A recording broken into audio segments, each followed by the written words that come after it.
Hello, and welcome to the Doomloop Dispatch, Doomloopers. Yes, it's your favorite show about the worst parts of the San Francisco Bay Area. I am your co-host, Kevin L. Jones, and with me as much as possible is... P. Scott Miller.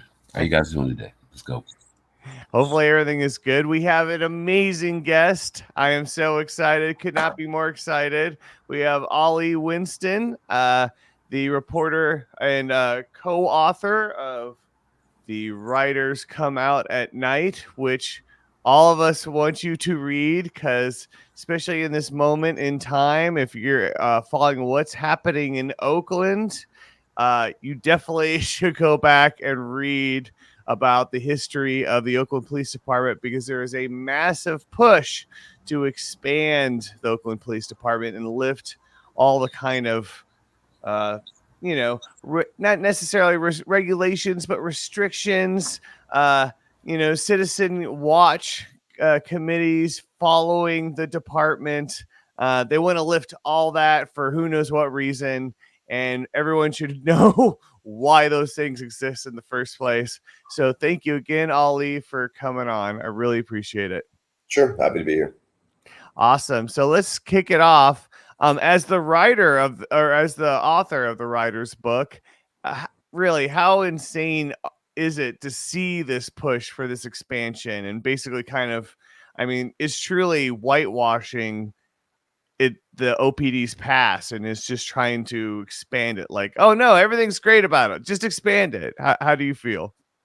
So I'm not surprised. And I think that comes from, number one, having a pretty deep understanding about a lot of the establishment power base in both Oakland and the Bay Area writ large. This is history kind of goes in cycles. It doesn't repeat, but it echoes. And this is the latest in a pendulum swing that Oakland's been on the receiving end of, or has been active in Oakland for, I want to say, about at least 80 years, 70 years. You really see this swing towards reform and community control of the police, and then back towards reactionary, zero tolerance, jackbooted law enforcement. You kind of see that throughout the core century and 21st century. Right. People can pick up riders. It's very clearly traced out there. And right now we are in a swing back towards the sort of policies that basically brought about Oakland's 22-year-old court-ordered reform program, because the department was so brutal and so corrupt in terms of the way it dealt with cops running roughshod over people's civil rights.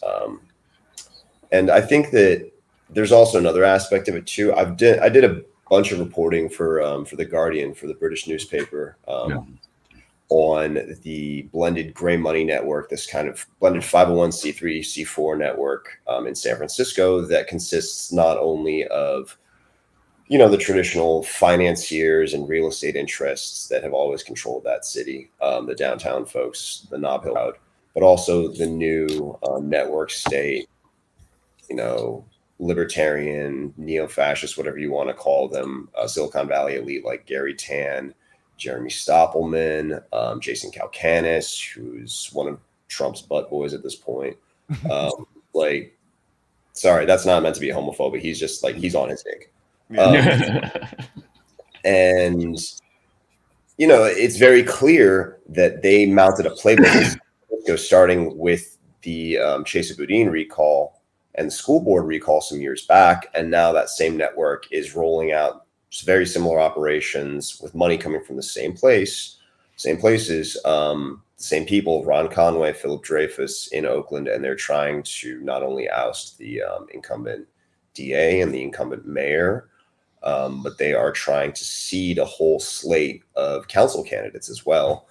They're clicking up with some of the, I guess you can call them retrograde or just kind of lames in Oakland, like Lauren Taylor and former Chief LeRonne Armstrong, who is, by the way, a miserable police chief, and I can get into that later. But he was useless. He actually some policies and decisions that he took actually made the city less safe, considerably less safe. Yeah. And I'm saying that as somebody who's watched the department since 2008, and still have very, very good contacts throughout OPD's entire network, current and former. So, I'm not surprised by the current moment. I think it's being, there's very powerful forces involved here. There's a lot of money. Ron Conway is a heavy hitter. He put Ed Lee into power in 2010, 11 in San Francisco and got the entire Twitter tax break that seeded the mid-market development. Now, for whatever reason, Ron and his kid have turned their attention to Oakland. You have this guy, Philip Dreyfus, this Farallon Capital Management Group, I think, who's a hedge funder, who's Piedmont resident, right? Yeah. Yeah, he's a Piedmonster. A few of these guys are monsters. And they really are seeking to kind of flip around Oakland's politics. And look, I'll just say this off the bat.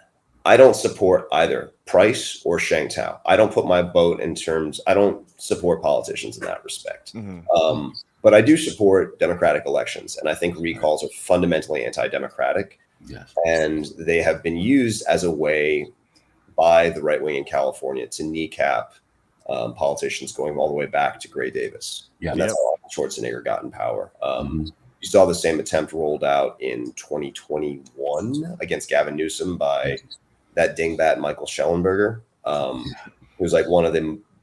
Less said about him, the better, but he's kind of at the center of a really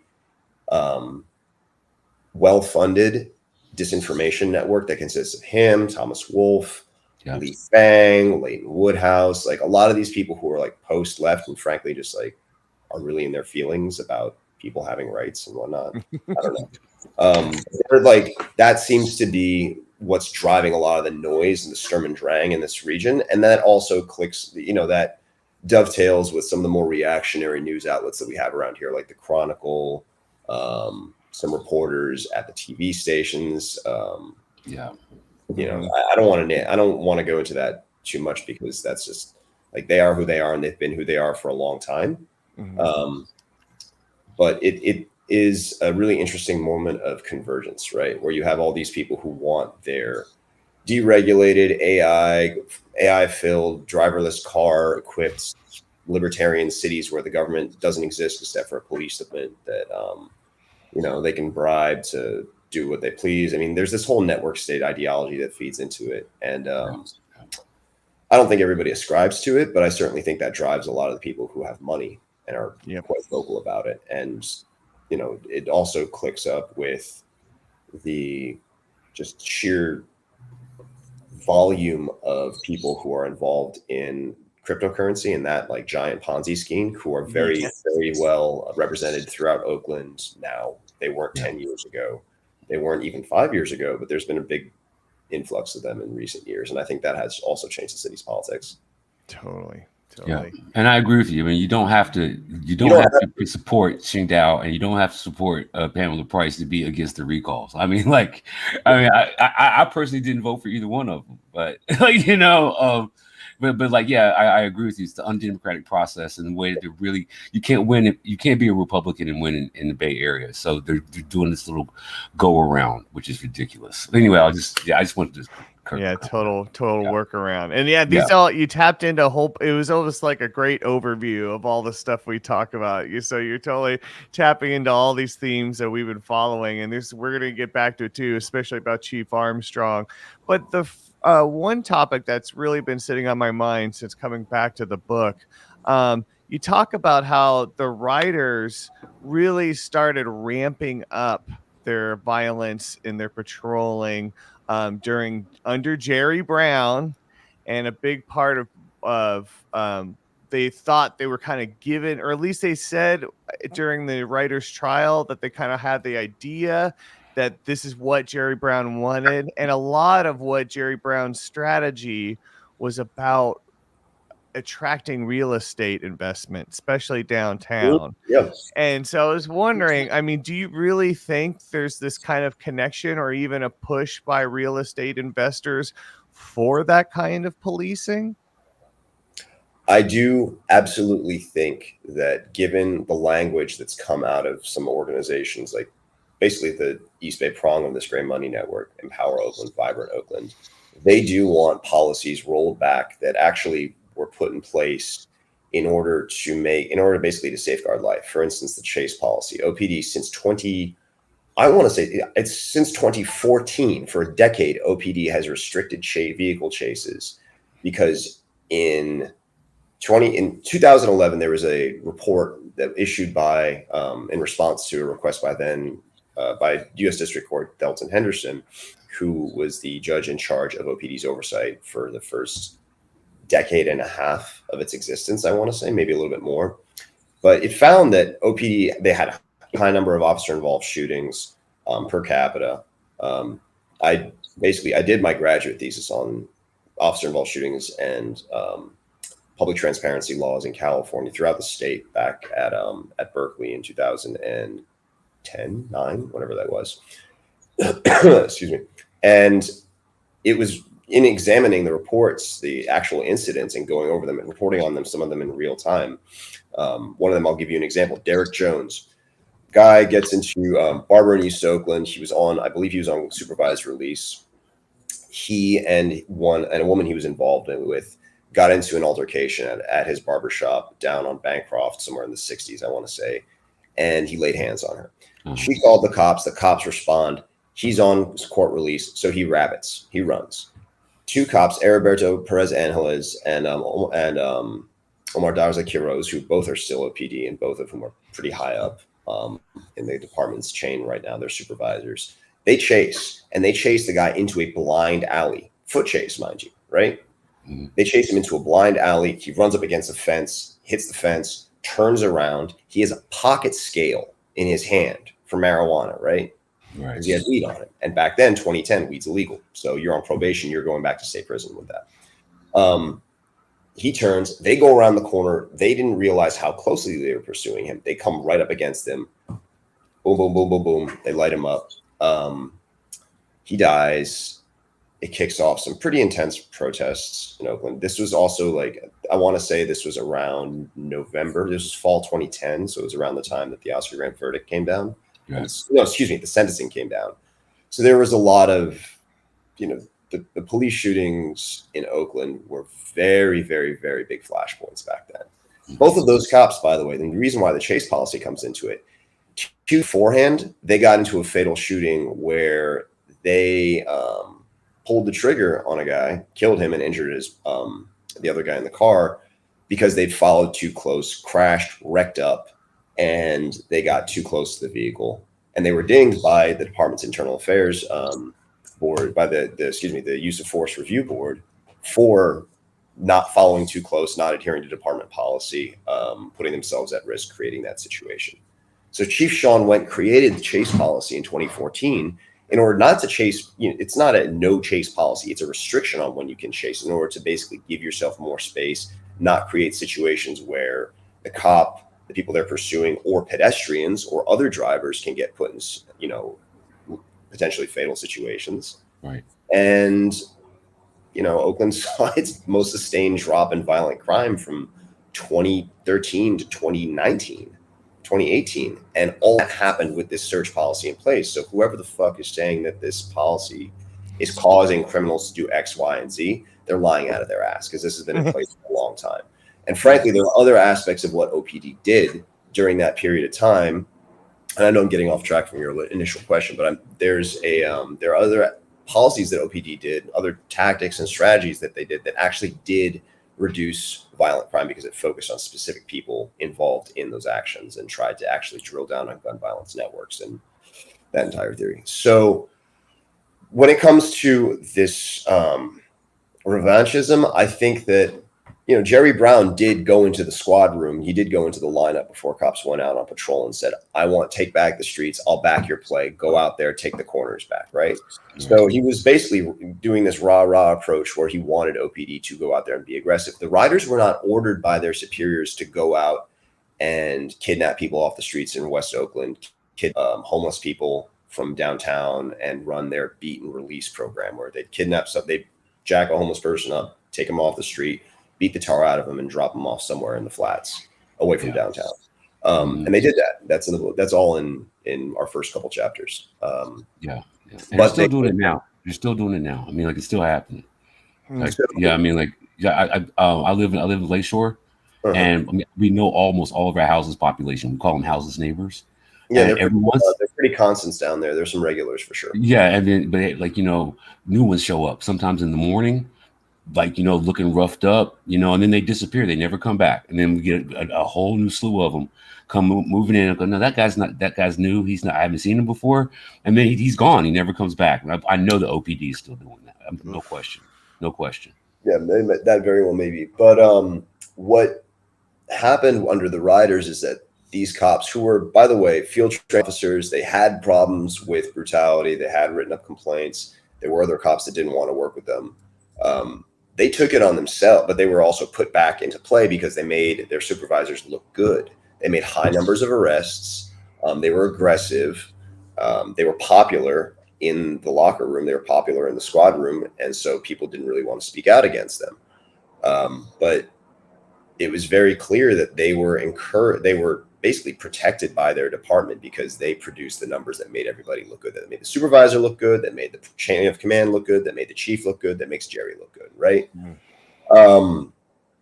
And the irony of it is that Oakland actually saw the highest number of homicides in the city's history, well, not in the city's recent history, in 2006 when Jerry was still mayor with 145 killings. That was after the Ryder scandal broke. That was after the consent decree went into place. But OPD actually didn't really change their tactics and didn't respond at all to the consent decree for the first 5 years of the court, the court ordered reforms. I've spoken with the former monitoring team. I spoke with the former deputy chief, Ben Farrow, who said, yeah, we didn't take that thing out of our desks for 5 years. It didn't matter. Right. It did absolutely no respect for this consent decree. No respect at all. Well, they didn't have any respect for it until the department basically got put under control of the court. You have to remember that in 2013, because of the department's egregious handling of the Occupy demonstrations, the just sheer scale and scope of violence they unleashed on those demonstrations, the department and the way that they completely derailed their own internal affairs investigations. They were found to be not capable of investigating themselves. The department was effectively placed under partial control of the court. The court monitor to this day and has for years, per the terms of the agreement that the city signed off on, the city attorney signed off on, Mayor, I want to say that was Mayor Gene Kwan that signed off on that. It might have been Shaq. No, it was Gene Kwan. Yeah. They actually, the court monitor, who's Robert Warshaw, has been and still is Robert Warshaw, has the power to terminate the chief. He has the ultimate say over discipline of the department. And that will not change until OPD meets the terms of its reforms. People can scream and kick all they want about it. They can claim he's corrupt. No one's brought actual evidence of corruption against him yet. LeRonne Armstrong lost his job because he picked a fight with the guy who actually, he picked a fight with his boss and then complained about it. So I don't know what to tell LeRonne other than you probably didn't understand the rules of the game that you were playing. Well, and does the force even still support him? I mean, is that partially why this is kind of, there's this kickback and this recall of Tao? I mean, are they really pissed that because he blew it? I mean, basically there was some guy falsifying evidence and everything else that does damage to their reputation and their cases. I mean, is there still support for him? Are you speaking about the Fong Tran? Yeah. Whole imbroglio now? Yeah, I mean, there's a number of things. So Ron got fired because he failed to properly discipline a sergeant, Michael Chung, who was involved in a car crash with his girlfriend, who's a subordinate officer of his. And then months later, he was basically he wasn't held to account for that incident, even though I requested that he be held to account for it. And then months later, he let go of at least one round in a department elevator. What? Pacing, threw it off the Bay Bridge, lied about it, and then when he was confronted with video evidence of him being in the elevator, admitted to it. So he was suspended.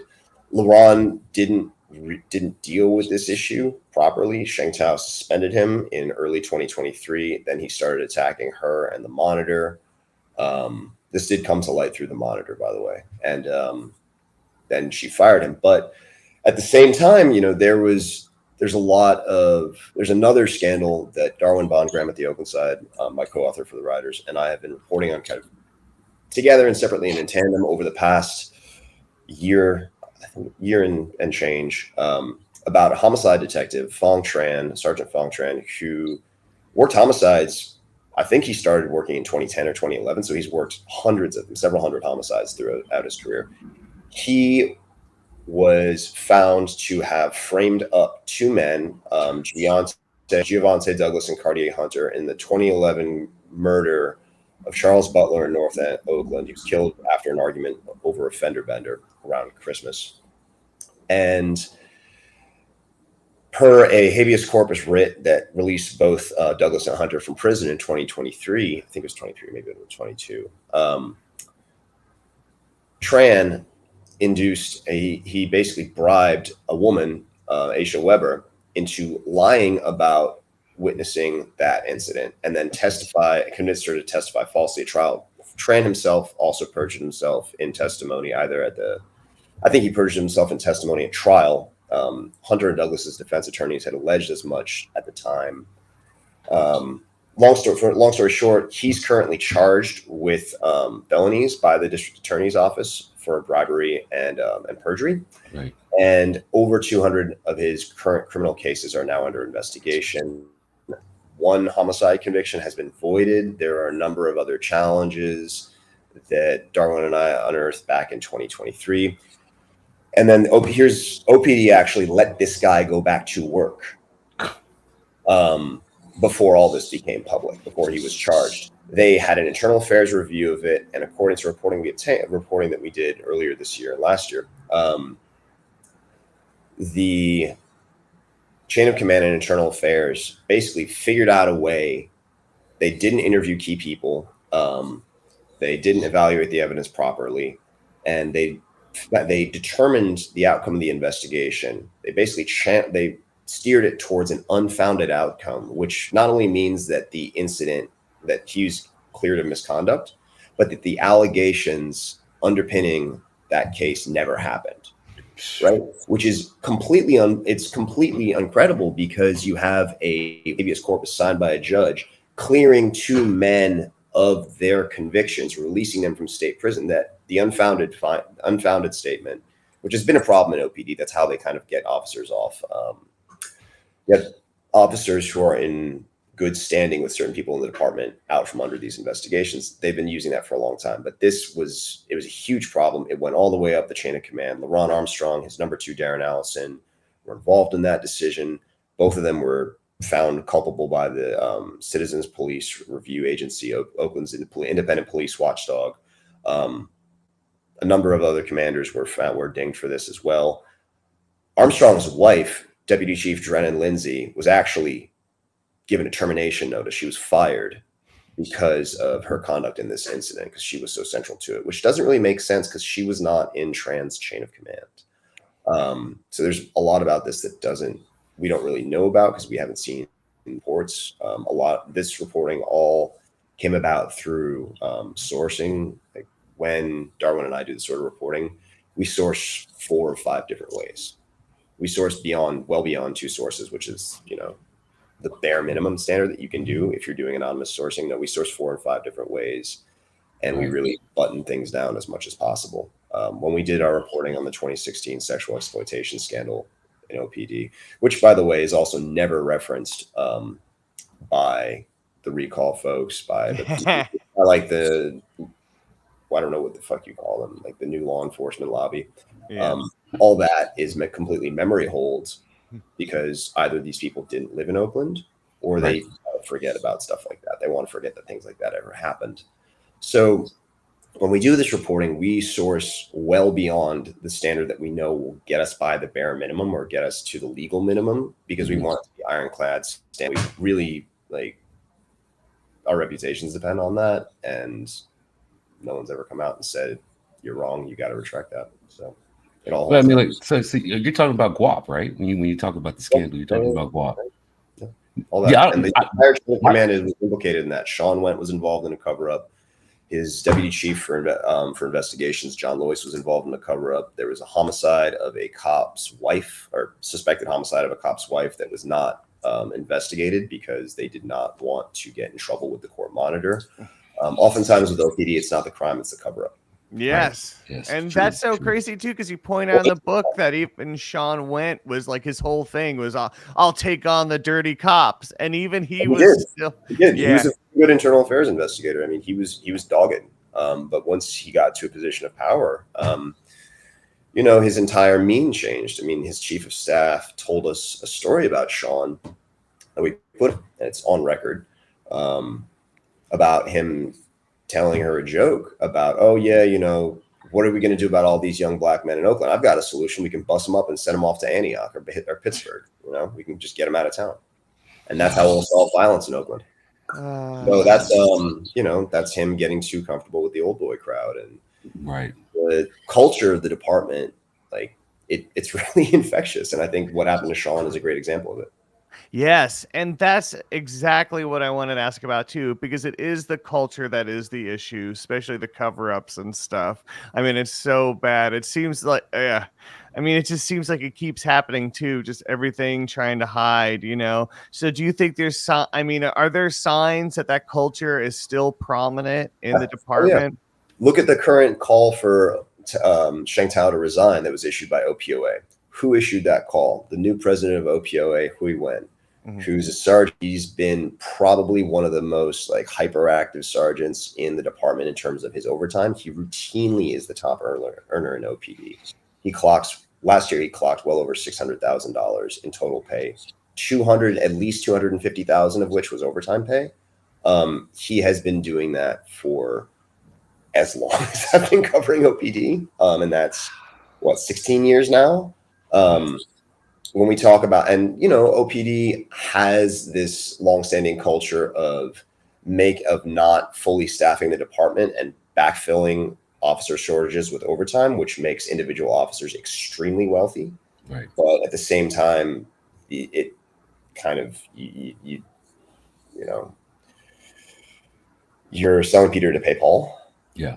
And I think that it really, you know, that overtime culture is very well established. But what I will say about Hui is that Hui is one of the officers who made at least tens of thousands of dollars from this Chinatown overtime detail that OPD started running in 2021. That was definitely a subject. I don't know if it's a current subject, but it was a subject of the FBI's public corruption investigation in Oakland. They certainly were looking into the overtime detail. I did a recent report with the East Bay Times, and we found at like 10% of the force, at least, were getting involved in this overtime detail and pulling money off of it. And that's not complete because I was only able to get like time cards for roughly like two and a half months worth of time cards over maybe a quarter of that task force existence. So 2021 was during the rise of the so-called AAPI hate. Correct. Right? People who called for that task force to be created were Chen of one of the new Chinatown business improvement districts, and the Duong family, which is the family that runs California Waste Services, and is currently a target of the FBI's investigation. So the Duong family funded they gave drones to OPD through the city's police foundation to create a drone unit that was run by Sergeant Michael Chung. Michael Chung was also the president of the Oakland Asian Police Officers Association, right? And the guy who let him off the hook for his first offense when he had that car crash in San Francisco was his vice president at the Asian POA. Wow. Hui Wen worked in that unit with Mike Chung, right? Right. Hui Wen has been, he's kind of old school OPD. He is old school OPD. What am I going to say about that? I mean, he's been around the department for a long time. He's inculcated enough of the culture. He's not Barry Donnell, and he's not like, you know, a dude straight out of Ireland with the accent and everything, who's very much like old fashioned American cop culture. But, you know, I think Hui has put OPOA in a very interesting position where like they have not done well with their political endorsements for a long time. The last time they really threw their money behind a candidate and their open political backing behind a candidate was Don Parada in 2010. And he lost in that ranked choice voting to Gene Kwan. So now we see the POA going out there with their recall vote for their recall push for Tao. We see the department somehow give a ride along to this random, tech founder who runs Oakland. Yeah. That was either arranged by the POA or LeRonne, and that's potentially very problematic for the department because they're supposed to be a nonpartisan organization, and Power Oakland is explicitly in the business of endorsing candidates. Yes. So, whether or not Tao or anyone on the city council has the knowledge, wherewithal, or the balls to do anything about that, I don't know. Frankly, I don't think so, because a lot of people in power in Oakland seem to be like either very new at what they're doing or like not, they don't understand the extent of the powers that they have or the way the government's supposed to function. And like, honestly, I think that's a big part of the problem that's a big underlying factor with the entire public corruption probe the FBI are doing. What they're getting at is stuff that's been out in the open for a long time. Right.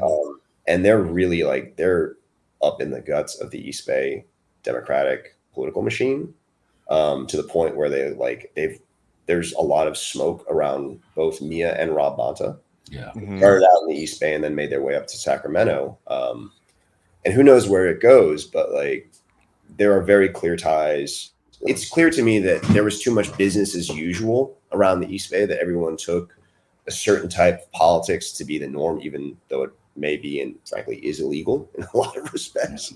And that's why we're really kind of seeing the chips fall. I mean, I learned about the Duongs becoming a target of the FBI in early 23. Wow. And that, when the raids happened, I was a little surprised that Andre Jones was involved and that Tao was involved, but I wasn't shocked.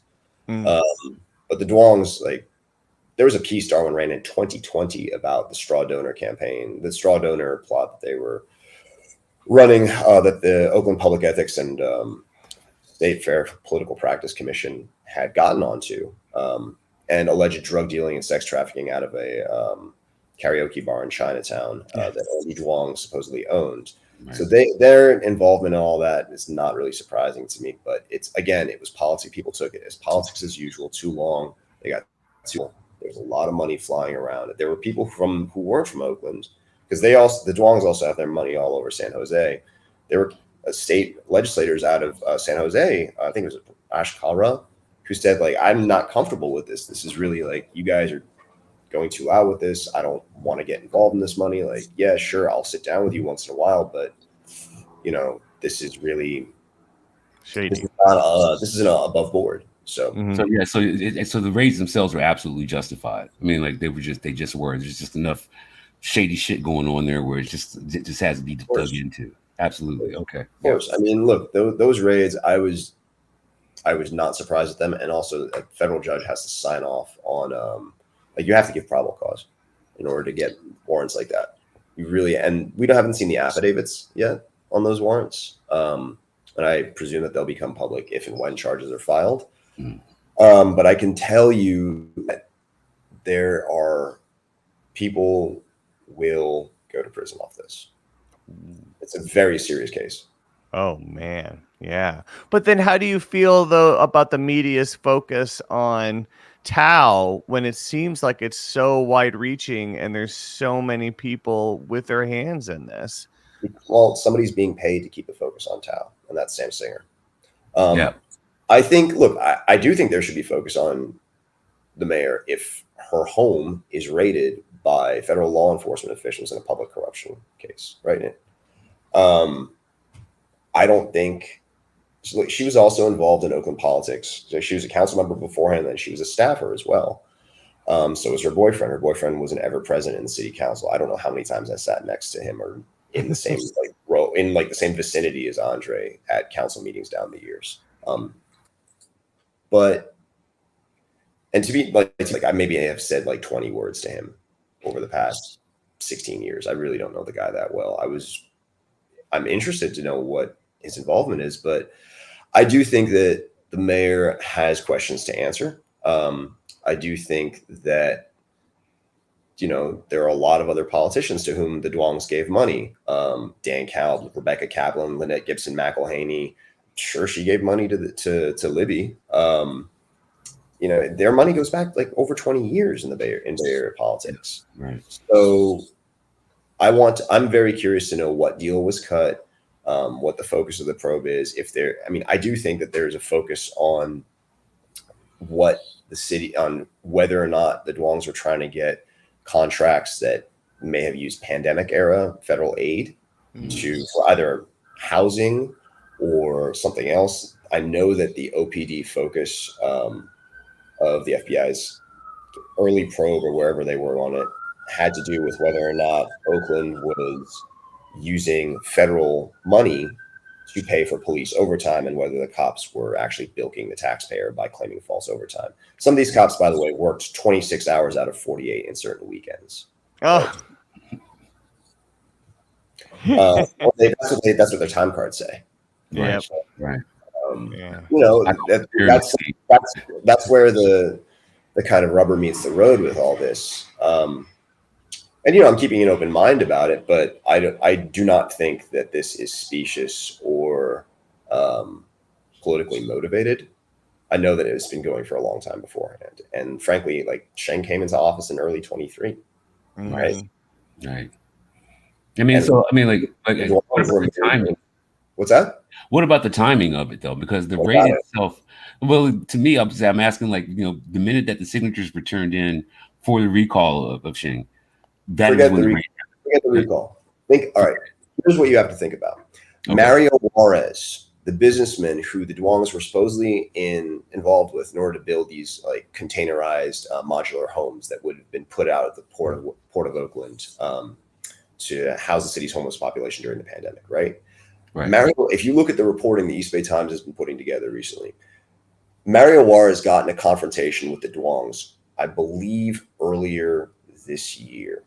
And then at some point earlier this year, someone allegedly takes a shot at him at his house. Oh. Right? So don't forget that. I'm almost certain Mario Warez is cooperating with the feds. Right? All indications are that this guy is cooperating with the feds because his lawyer's talking freely to news outlets, and it's very clear that a lot of the stories and the evidence is around him. Like, there are many people involved in this, but he keeps coming back as someone who's involved in loans, who's involved in businesses, who's involved in trying to procure a public tender. And keep in mind, like, the guy's a con man.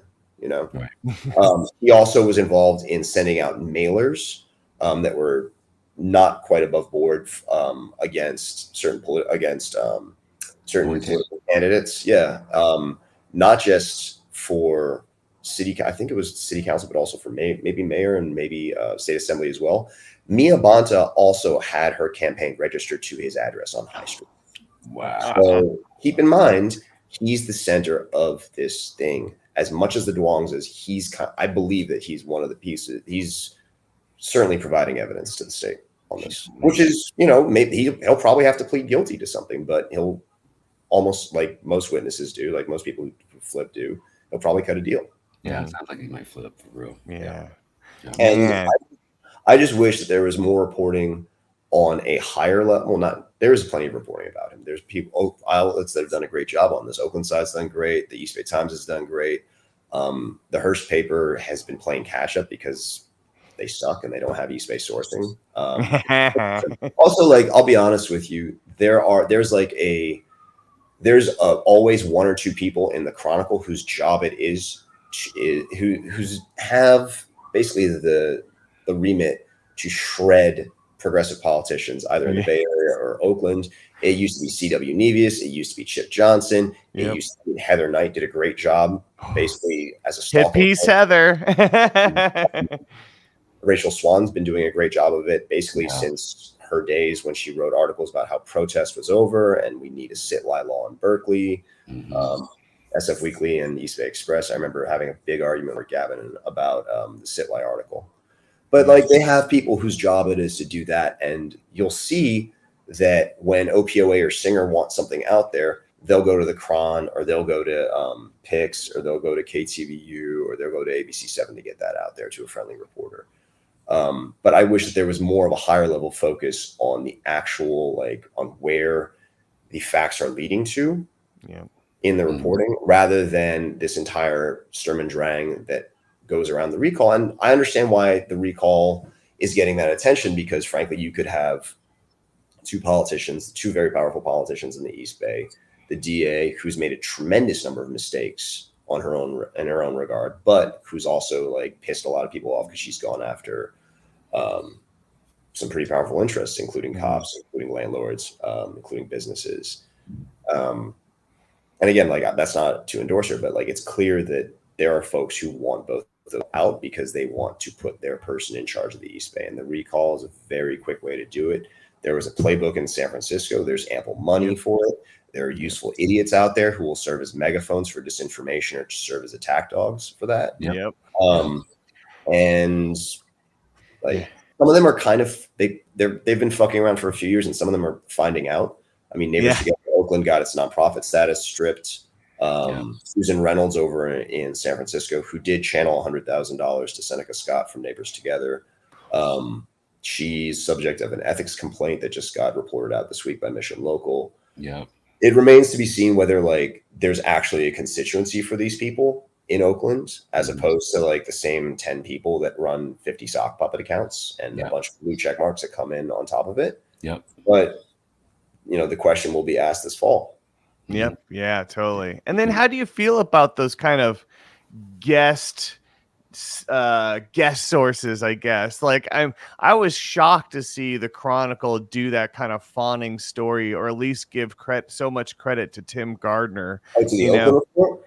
I mean, look, dude, honestly, it's par for course. Like, it's cover for them to give there. And look, there are good reporters there. Susie Nelson is a terrific data reporter there. I think it's telling that they sourced Tim Gardner's report and didn't let Susie go off and do her own analysis independent of that. His claim, for those of you who don't know it, is that Oakland, the weekly reports are underreporting crime in Oakland. Of course they are. Crimes don't get reported sequentially. They don't get reported 10 minutes after they happen. Somebody can come in 2 months, 3 months later and report a crime, a shooting that may have that was alleged to have happened. Somebody may come back and be like, oh, well, actually, I didn't get shot at. Like, I shot myself. Like, I didn't have a gun on accident. I shot myself for insurance money, whatever the fuck happens, right? But what you can't hide are reported injuries of gunshot wounds at Highland, and you can't hide bodies. You can hide them for a certain amount of time, but you can't hide reported homicides. And those numbers have been decreasing. Like, there is a notable decrease in crime from 2023 to the present, 2021 to the present, actually, in Oakland. And yes, shit got out of control. That year, 2020, 2021, saw a nationwide spike in crime. Because of the social disruption disorder and just breakdown that we saw during the pandemic. And that's entirely understandable. It was a black swan event. It's a once in 100-year event. And unfortunately, what's happened is that people who are not good faith actors have taken a sense of anger and frustration at that particular period in time and turned it into an attempt to try and gain power in a really nefarious way. And frankly, a lot of the policies that were put in place, dissolving the ceasefire program, taking that thing apart, that happened under Schaff and Armstrong. And that was the one strategy that actually Oakland's undertaken in the past 20 years. That's successfully reduced gun violence tremendously, too, to the point where there were 75 homicides in 2019, which is like half of what it was a few years later. Amazingly effective program. And I saw that program in 2011 when it was a train wreck, and then I saw it 2 or 3 years later when it really got up and going, and it was remarkable. And what happened really is that, like, also law enforcement didn't really work together. Crime in the Bay Area is now a regional thing. People live because of displacement, because of housing prices, what have you. People fleeing from gun violence and trying to keep their kids safe and go to better schools. You have people that live that may have roots in Oakland, but like in a ring, basically from Richmond to Benicia to Fairfield to Vallejo to Antioch, to Brentwood, to Stockton, to Tracy, like kind of in a semicircle around Oakland. And like a lot of the turf, like the turfs are all broken up now. A lot of the traditional crime in Oakland that's centered around neighborhood-centric gangs, that hasn't been a thing since 2013, right? Since Case Gang and Money Team came into existence, ENT, Case and Nut Gang, whatever you want to call these things, they go through different permutations. And I don't want to really get into the weeds on that because it's Byzantine. So what has happened now is that shit will happen in Contra Costa County, carry over the freeway, and come into Oakland. And there are like, what, 2, 3, 5 different agencies that deal with that. Right. And there just needs to be better coordination between law enforcement agencies if they're trying to get a handle on people. Mm-hmm. And there was a time when Oakland was quite good at that. But when certain personnel changes around, when people retire, when people leave, when certain people have their program curtailed because, I don't know, Mayor Schaff or Chief Armstrong aren't interested in them anymore, shit falls apart. And when shit falls apart, people who are doing nasty shit, who are doing violent shit, don't get locked up. They're going to keep doing it, and then it will snowball from there. And unfortunately, that's like, I'm not having a discussion about like prison abolition or whatnot now. That's just the way that things have played out. And the way the public safety debate has played out in Oakland, and the way the reality is played out on the ground. And it's really unfortunate. And look, I've had friends that have been robbed, shot, murdered in Oakland. It's something that's really close to me. And I don't want anybody to have to like go through their day-to-day in fear or in threat of their life. So when bad faith information is put out there that's wildly inaccurate, that is very clearly geared towards going back to a style of policing that did not serve the broader community in Oakland. And if you want to know why the city popped off in 2009, 2010, it's because of years of all that backlog, all that buildup of mistreatment by the police department that came out. The shootings, the beatings, the false arrests, it's all part and parcel. And, you know, we also have laws in this country. We have a constitution, we have civil rights, and law enforcement is supposed to enforce those laws as well. It's not the Wild West. It's not a vigilante system. It's not a free-for-all. Right. Yes. And if law enforcement doesn't abide by those laws as well, they're not going to get respect from anyone. Exactly. Right. And that's so important to enforcement. Yeah. Yeah. So, and also, like, I have no interest in listening to anybody talk about public safety who keeps California illegal weapons in their house. Yes. Right? True indeed. This is some fucking chicken hawk bullshit. Like this idea that, oh, well, look, you know, I can talk about this because I've done, you know, we have people involved in the public safety debate who've taken it on themselves to assault other people and intimidate other people and catch charges over it, mind you. Because what? Because they have an inferiority complex, because they got tuned up in high school or something. Like, you know, if you're going to be that sort of person, if you're going to be somebody who wants to be involved in the public safety conversation, and you present in that fashion and you conduct yourself in that way, no one's going to take you. No, not at all. Because you are a threat to public safety. How can you even be a part of the conversation? I mean, that just like, stop calling people pedophiles. You're telling on yourself. Yes. If you're thinking that much about other people and what they're doing, you're really telling on yourself. So chill, you know? Yeah, really, really. I want to ask you about. Oh, go ahead. This is something that I actually find really frustrating. That a lot of people, you know, Lauren Taylor gives currency to these people. Lauren Taylor's paying him. Chris Moore's paying him. Right? They're paying people like Seneca. That you have LeRonne Armstrong, who's frankly was at fault for like letting a dude who sent God knows how many people to prison unjustly, illegally. Who knows? Like we actually don't know that, but he's responsible for saying, oh, well, that's not that bad. Let him go back to work. Right now he's saying, I want to be the city council. I want to represent Oakland at large. I want to be your at-large council member. I want you to elect me to government because I know how to run up the city and I can clean up the city. I mean, sure, great. But now that we know his record, now that we know what his record is and it's out in public, like, let's see if Oakland's voters are that gullible or not. It's really like, at a certain point, you got to stop blaming other people and blame yourselves for the people who are in charge. And quite frankly, like Oakland has a bad habit of electing everyone's second best politicians.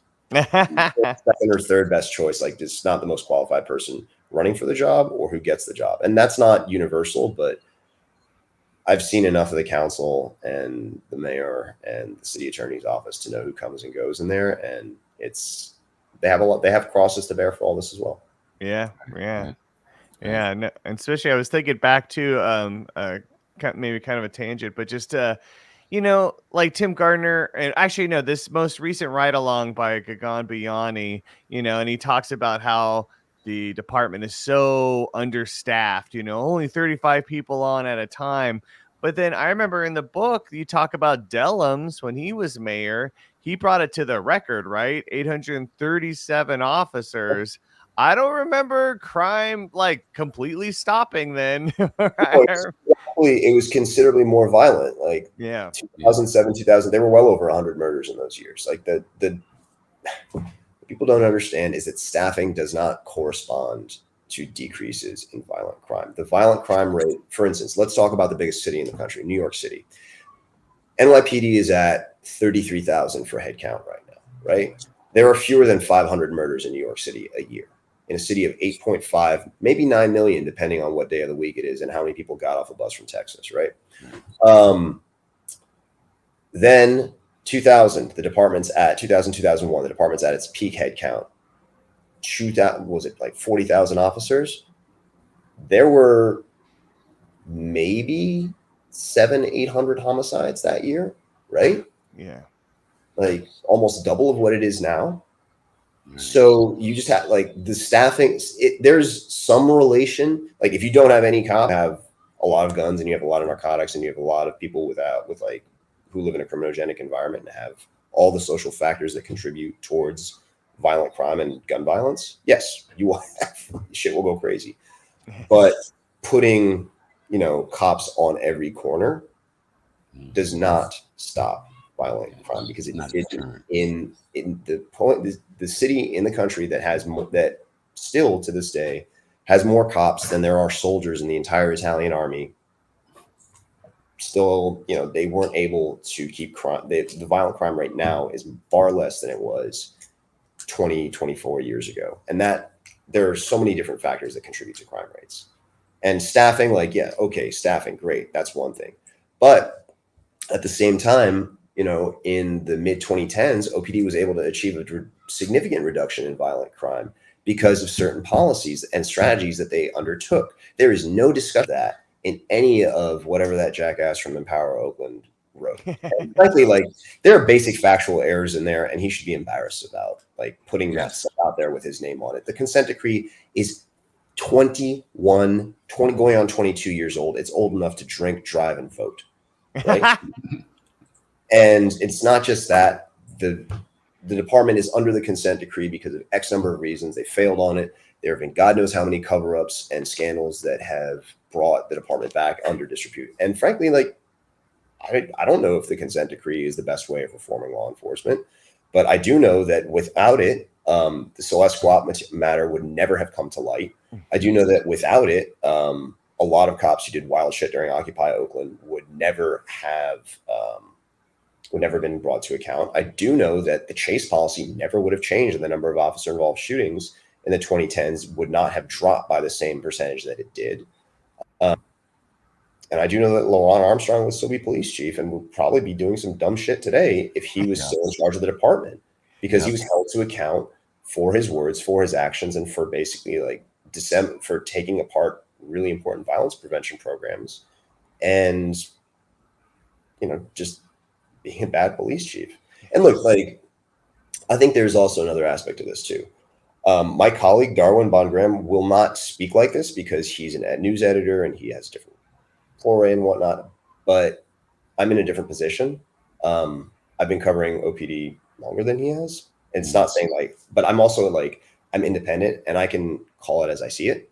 Right. And I'm not saying anything here that is not backed up by fact. Right.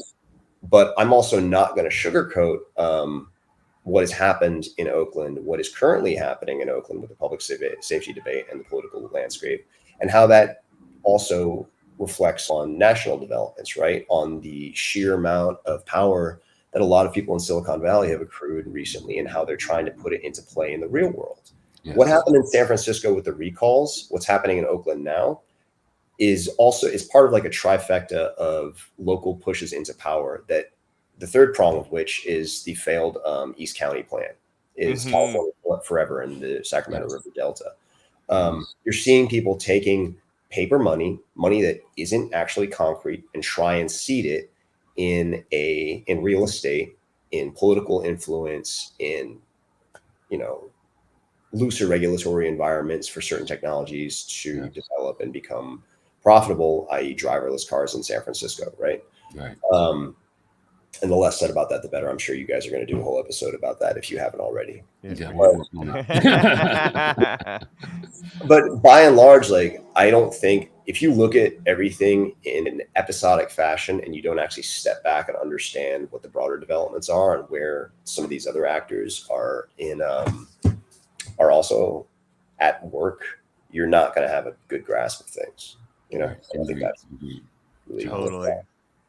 I wanted to ask you, like, I heard the book itself might end up on television, right? Is that going to be a documentary or is episodic series? What we've done is we've optioned it for scripted series. We've got interest from several writers in developing a scripted series on it. The environment is a little bit more difficult than it was in like 2019 for getting TV shows made, but I don't know. I'm just repeating stuff that this company and my friends who work in that industry are telling me. So yeah, it might happen. There's interest in it. We've optioned it. It's in development. Who knows what happens with it? It could be a lot of fun. Yeah, I'm looking forward to. I hope it happens, man. Because I'm looking forward to seeing this. Depicted this way. Yeah, it could be really interesting. I mean, the current back and forth right now is season 5 from The Wire. That's what I was thinking. I was thinking it might do a little bit like The Wire, right? Yeah. But you know, all this is a nice break from, like, honestly, I like working on Oakland. I like working on stuff like the Gray Money Networks and OPOA and Fong Tran, because it's a really great break from like the actual right-wing extremists that I spent a lot of time working on, a lot of time reporting on, which has unfortunately fell into my lap like in 2017, and I've feet for a long time. So this stuff is kind of like a vacation for me. Great. Oh my gosh, what a warped world. I'm sorry to hear that. It's not dealing with disinformation actors is very different than dealing with people who are putting together like underground guerrilla cells and trying to coerce people into mass suicide, or trying to put together like neo brown shirt gangs. Like, those are all very real things and stuff that I spend a lot of time reporting on. And that's why I find it funny that like people who post photos of guns that might not be theirs off Reddit are like, they're trying to like intimidate people to vote a certain way, or trying to get paid in a way by rich tech investors to influence votes another way. I find that really, really amusing and quite funny, and actually really, really lighthearted compared to the other stuff that I deal with. Yeah, agreed. I know what you're talking about. But I'm, again, like, my perspective is all shot, so that's just don't get me talking about the other stuff. It's really this is the fun stuff. So that's why a book like this, that's why a book like Riders to me is like beach reading. You know, it's paperback, you guys can throw it down the beach when you're done with it. But it's light, you know, it's casual. For me, it definitely made me get a new night guard, like all the anger. So we should let you go. This has been awesome. Yeah, man. Thank you. Appreciate your time. As a fellow J school student, I did want to ask 2 kind of hopefully quick questions. Yeah, just ask away. I'll be good to talk for a little bit. Awesome. So one, did you ever go with your J200 class? Did you go on a ride along in Oakland? And no. 2, okay, go on. So I've been on God knows how many ride-alongs. I've been on quite a few in Oakland, Fresno, San Diego, SF. A lot with the LA Sheriff's Department. I've spent a lot of time doing that sort of thing. because I've done a lot of reporting on like gang policing, Yeah, exactly. just different aspects of law enforcement in California up and down the state. So yeah, I've spent a lot of time around cops. I have a lot of like, which is funny, but I have a lot of really good law enforcement sources who I get along quite well with. I actually bonded with this one Sergeant Inglewood at Inglewood PD over like hardcore punk. Which is he grew up going to see Black Flag playing like Redondo Beach, Hermosa Beach, all that shit. So like, I don't know. That's really cool. I wonder if he saw the Desi ears and stuff. No, he was a chill dude. He was saying like task forces into motorcycle gangs as well. But like, I've never found it. People are like, oh, well, the cops won't talk to you. I'm like, yeah, the unions won't talk to me. Line cops will talk to me all day. And a lot of that has to do with like not trying to be anybody who I'm not, not trying to pretend I'm somebody who I'm not, or trying to play buddy and whatnot. Just kind of like go about your job and do your homework, know what you're talking about, understand the institutions, but also ask questions and like keep an open mind. Yeah. And honestly, I found it more effective to like approach work like that and understand what law enforcement is as an institution in that manner. And it's really served me well in terms of like developing sources who like, you kind of chain sources up from like street cop to homicide investigator to like intel cop to FBI to joint terrorism task forces. Like you can move in different ways because you can get people to yourself them to you. Like there was a LA Sheriff's Department commander who I initially called about a story about drones or some other technology, and we talked for a long time. And he's like, yeah, if you ever do stuff in LA, call me and I'll try and give you a hookup. And that guy was the fucking skeleton key for the entire LASD. Like I could get people would call me who I'd have conversations with them or meet them in person. And afterwards I'd be like, why are you talking to me? They're like, oh, Sid told us. And like, sure, you can talk. Like, I'll introduce you to this person. I'll introduce you to that person. Like, if you just go through your reporting work in a straightforward manner and not as an ideologue, mind you, right? Because reporting is not opinion columns. It's not just like a couple guys sitting on a keyboard banging out these screeds for hours, which is unfortunately what a lot of people think it is. Yes. Or people who like won't leave the desk and won't actually go out and talk to people, which a lot of reporters are. Like, I understand why they do it because the pressures of the industry, but it's not good for the profession or their professional development. That's true. But yeah, I always found that worked well for me.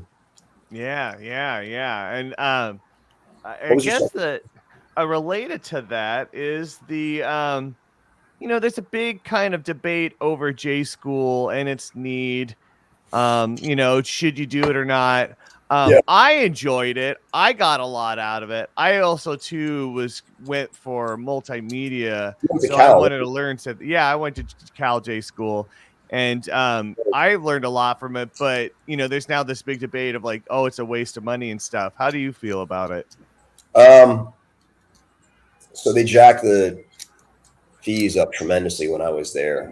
There were protests in 2009, huge protests in 2009, 2010 at UC campuses and state CSU campuses throughout all of California higher ed and basically the entire educational system over austerity, the austerity program that was being put in place for the entire system. And that resulted in professional programs like journalism and law and architecture having their tuition or fees jacked up tremendously. I don't think I would have gone to J School had I had to pay for it, right? But I got scholarships and I got I was working for 2 years as a reporter straight out of undergrad in papers in northern New Jersey and freelancing in New York City where I'm from. Before I went to J School, I had money saved up. I kind of mapped out my route to get scholarships to kind of cover the first year before I got in-state tuition. And then the second year I was there, I got a full ride from the investigative reporting program in Lowell Bergman, who was the reason why I wanted to go study at Cal. Lowell Bergman, for anyone who doesn't know, Al Pacino's playing in The Insider in that film. Yep. He's a legendary investigative reporter, producer for 60 Minutes, Rolling Stone, PBS Frontline. He's done it all. And it was a tremendous guy to learn from. sometimes he's a difficult person, but in the best kind of way. I look up to him a lot. I learned an enormous amount from him.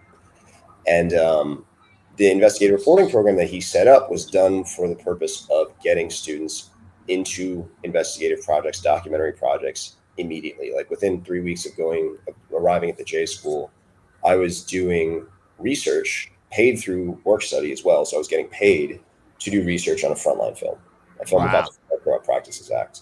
And I stayed doing that for my entire time through there. I got a full ride Scott fellowship with a stipend as well my second year.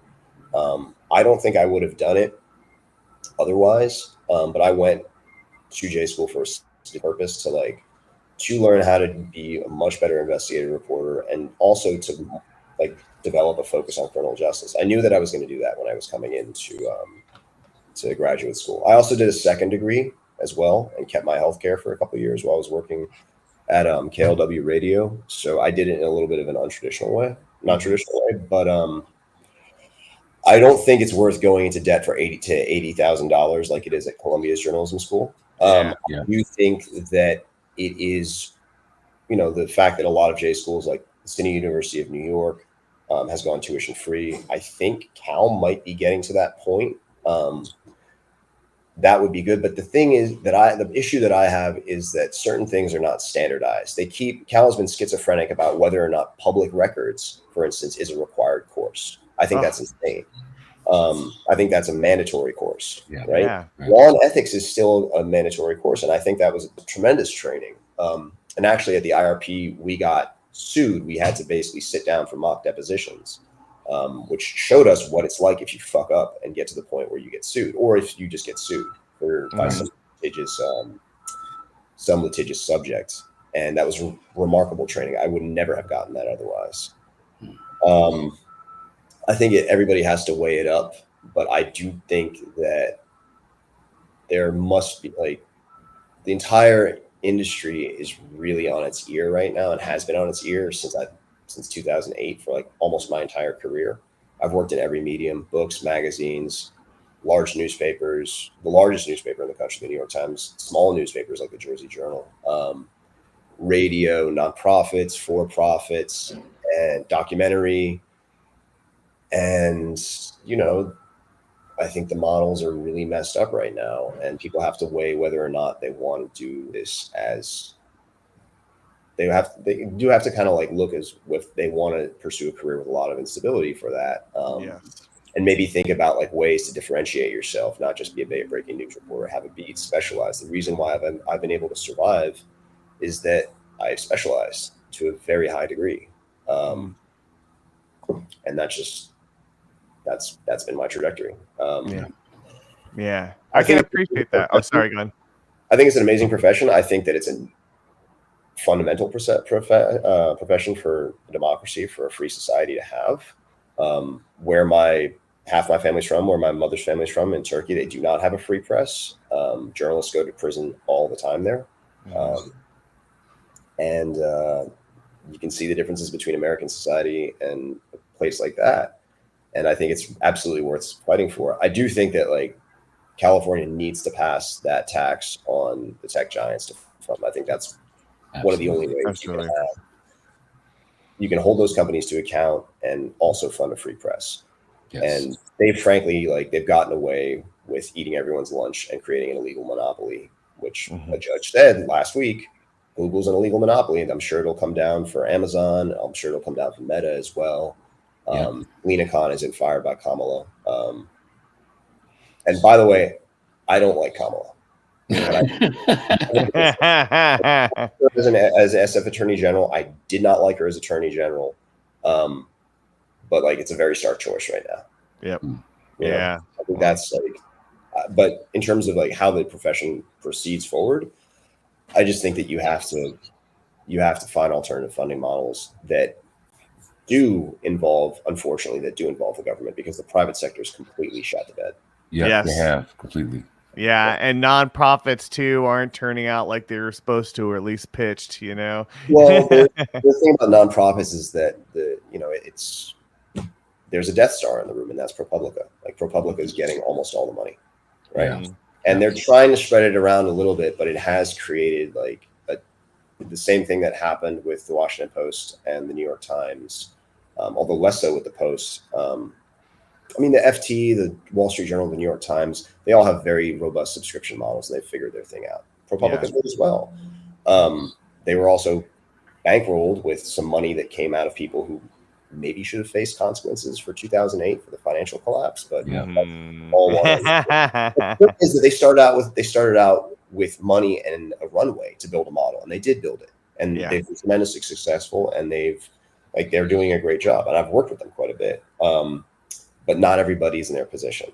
And I think that the nonprofit model is really it's starting to creak right now. Yeah, definitely. Especially when it can be influenced as well, which you see with like KQED and stuff. Yeah. Berkeley side too. Yeah, there you go. Yeah. Well, this has been an older thing. But anyway, that's not I think like KQED is a big issue. What was it? Capital Public Radio? Yes. They just got dinged for their CEO, basically embezzling money from them. That's what can happen with nonprofits. And it does happen in the nonprofit world writ large, not just for media nonprofits. So again, I think that if people are looking to go into journalism as a profession and thinking about journalism school, take a look at the lay of the land in the field and figure out a path through it. And frankly, you're going to have to fend for yourself because the institutions do not care about you. For himself, unfortunately. Yeah, exactly. Oh man. Well, not the happiest note to leave on, but it's still an amazing talk, Ali. Thank you so much for taking the time to talk with us. Absolutely. Yes. Thank you very much. I really appreciate it and really love what you guys are doing. The KTVU episode about the Asiana crash was I remember watching that live, and it was such an interesting look at it's hilarious and awful and sickening episode, but at the same time, I didn't realize how crucial that was for the collapse of KTVU. Yeah, it was. That was really eye opener. It really was. Yeah, and it was like I mean, that used to actually be a really good station, and it is no longer. No, it is no more. No more. All right, guys, I got to jump. Right. Hey, thanks, man. Respect. And thank you, Doom Loopers, for joining us this time. Make sure to follow us. Make sure to read The Riders Come Out at Night by Ali and Darwin Bond Graham. It's so good. You're going to learn so much stuff. The details are all there, and you need to read them all. Make sure to follow us on YouTube, subscribe and like this episode. Make sure to follow us on our socials. We got TikTok. We got Twitter. TikTok. Yeah. We got Instagram. I know the TikTok's actually been working out. We were just on the radio for 2 episodes. I'll be putting those in once we get the files and stuff. Those were really awesome times. Great conversations. Yim being the network state. Great conversations. Really awesome stuff. I don't know what we're doing next week, but we'll figure it out. And hopefully you'll join us again. Until then, keep fighting the good fight. Keep fighting the good fight.